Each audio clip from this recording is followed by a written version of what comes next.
I do think the trauma stuff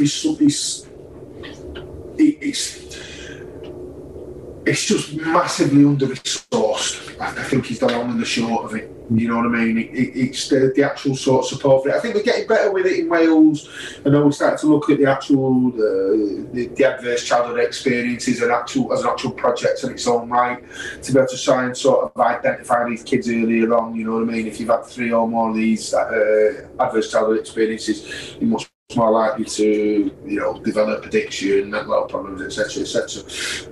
So I think we're getting better like that, but it's what do we actually do now? What can we offer to these people that are at this point already, particularly North Wales? I'm sure you've heard about our history in North Wales of institutional sexual abuse within care homes and care systems. Without going into too much detail, but that was the reason why I ended up blowing the whistle and leaving the agency that I left before, because guys who were victims of the Brenestin abuse as children were being abused by workers at our agency, but because they were males,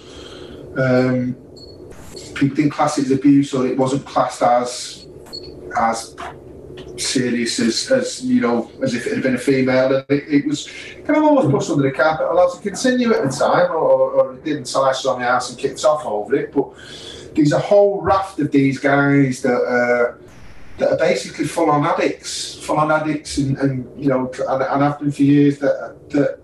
And that's all people see. People don't actually see the